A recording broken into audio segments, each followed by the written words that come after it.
तो यूपी में जो कल एग्जाम चल रहा था जिसमें जो गार्ड की भर्ती चल रही थी, किस तरीके से कल सर कुछ नकल नकल कराने वालों को पकड़ा गया, सर किस तरीके से कार्रवाई की गई? देखिए, बीएनएसएसडी इंटर कॉलेज में होमगार्ड परीक्षा की द्वितीय पाली थी। उस पाली में एक इन्विजिलेटर संदिग्ध परिस्थिति में वॉशरूम की तरफ जाता हुआ दिखा।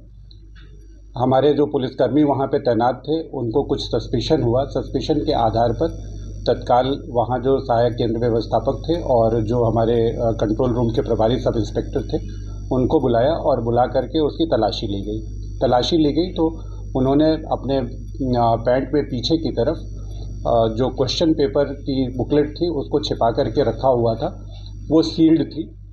तत्काल इसमें कार्रवाई की गई, उनसे विस्तृत पूछताछ की गई तो फिर पता चला कि इनके साथ एक और इन्विजिलेटर ही इनके साथ संलिप्त था और ये लोग पेपर को ले जा कर के और एक एनसीसी कमरा जिसमें 2 दिन पहले से एक मोबाइल और छोटा प्रिंटर रखा हुआ था इन लोगों ने, वहाँ पे इसको एआई के माध्यम से सॉल्व करके प्रिंटर से की निकाल करके और एक जो एब्सेंट लड़का था उसकी ओएमआर शीट को भर करके उसको पास कराने की योजना थी।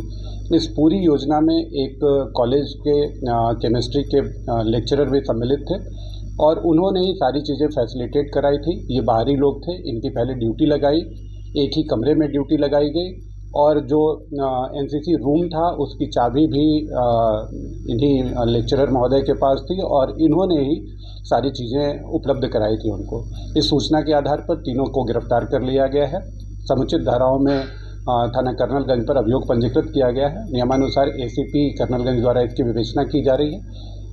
बाकी जो और भी फैक्ट्स हैं उनके बारे में एविडेंसेस कलेक्ट किए जा रहे हैं, टेक्निकल एविडेंसेस कलेक्ट किए जा रहे हैं और भी कहाँ संलिप्तता हो सकती है और क्या क्या